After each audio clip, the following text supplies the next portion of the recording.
اللہ کے نبی صلی اللہ علیہ وسلم کے اس دنیا میں تشریف لانے سے پہلے، آپ کے تشریف آوری سے پہلے، آپ کو نبی بنا کر، آپ کو امام الانبیاء بنا کر اس دنیا میں بھیجنے سے پہلے جو نبی اس دنیا میں پہلے سے موجود تھے،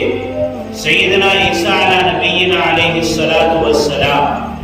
حضرت عیسیٰ علیہ السلام کے اس دنیا سے چلے جانے کے بعد،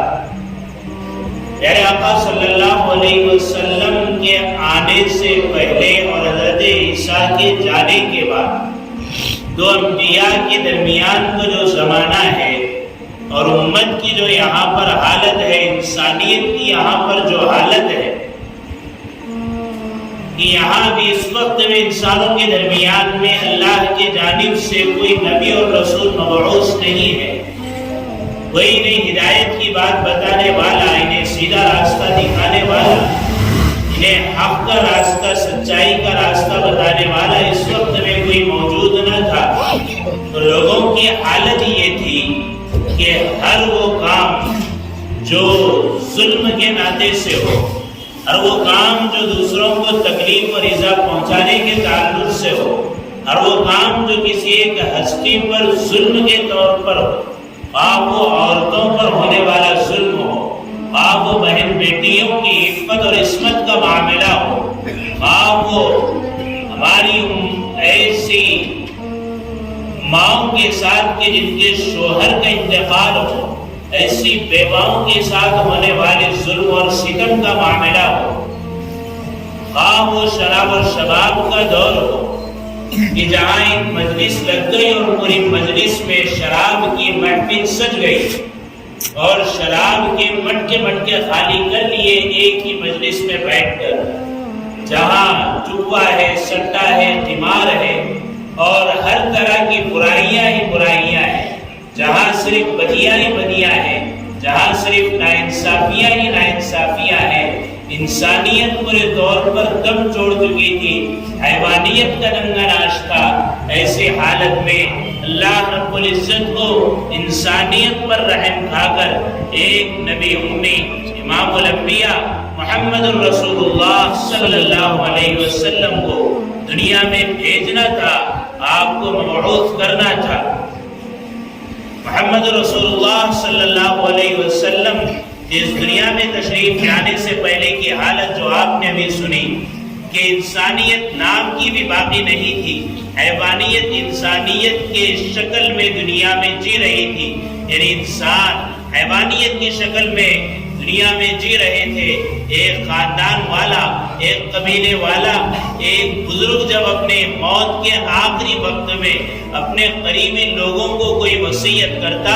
تو وہ اپنے بچوں سے یہ وصیت کر کے مرتا کہ میری فلاں قبیلے کے ساتھ ہمارے باپ دادا سے لڑائی چل رہی ہے، اس لڑائی کو باقی رکھنا، اس کو ختم مت کرنا۔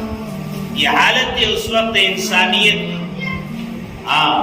کہ اگر شوہر کا انتقال ہو جائے تو بیوی کو مال سے محروم کر دیا جاتا، اسے مال میراث میں سے کوئی حصہ نہیں ملتا تھا۔ اولاد اپنی ماں پر کہ جو اس کے شوہر کے انتقال کی وجہ سے درے تنہا ہے، اولاد اس ماں کو اپنے میراث سے محروم کر دیتی، یا تو وہ ان بچوں کی بیوی بن کر زندگی گزارے یا تڑپ تڑپ کر سسک کر جان توڑ دے۔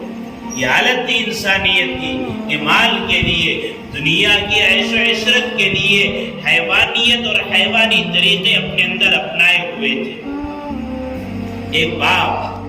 محمد رسول اللہ صلی اللہ علیہ وسلم کے نبی بنائے جانے کے بعد صحابی اللہ کے نبی کے سامنے آ کر کہتے ہیں کہ آپ کے دنیا میں آنے سے پہلے ہم بتائیں آپ کو ہماری حالت کیا تھی کہ میں وہ ہوں کہ میں نے اپنی 11 بچیوں کو اپنے ہاتھ سے دفن کیا ہے، میں وہ ہوں میں نے اپنے ہاتھ سے اپنی 8 بچیوں کو قبر میں سلایا ہے، میں ہی ان بچیوں کا باپ تھا اور میں ہی اپنی بیٹیوں کو قبر میں سلایا۔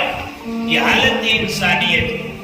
یہ حالت ہے اس وقت کی دنیا میں رہنے والے انسانوں کی کہ جس باپ نے کہ جس کے لطفے سے، اسی کے خون کے لودڑے سے جو بچے دنیا میں آئی ہے، باپ کا کلیجہ یہ گوارا نہیں کرتا کہ بیٹی کو دنیا میں زندہ رکھا جائے اور داماد ہمارے گھر میں آئے. داماد آئے گا ہماری بے عزتی ہوگی, ہماری ذلت اور رسوائی ہوگی. کیوں نہ اس بچی کا, اس پھول جیسی بچی کا اس طفولیت کی زندگی میں یہ خاتمہ کر دیا جائے. چنانچہ ایسے بھی باپ تھے کہ جو بیٹیوں کو عید کی طرح پورے طور پر سجا کر سنوار کر, پورے طور پر تیار کر کے, عمدہ لباس پہنا کر اور پھولوں کا ہار پہنا کر لے جاتے اور گاؤں سے دور لے جا کر کے ایسی جگہ جہاں کوئی دیکھنے والا بھی موجود نہ ہو قبر کا گڑھا کر کے بچوں کو, بچیوں کو زندہ زمین میں درپور کر دیتے. بچیاں اپنے باپوں سے صدائیں کہتی, سسکیاں بھر بھر کر ان سے یہ کہتی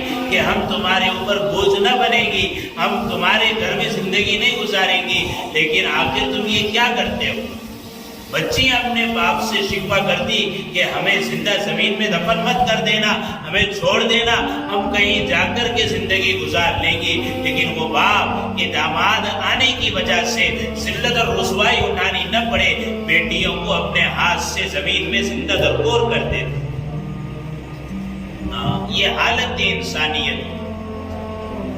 ایسے عالم میں کہ جہاں صرف بدکاریاں ہیں, جہاں صرف حیوانیت ہے, جہاں انسانیت کا نام و نشان نہیں ہے, اللہ تعالیٰ نے ایسے نبی امی صلی اللہ علیہ وسلم کو نبی اور رسول بنا کر دنیا میں بھیجا کہ آپ دنیا میں تشریف آئے تو سارے طرف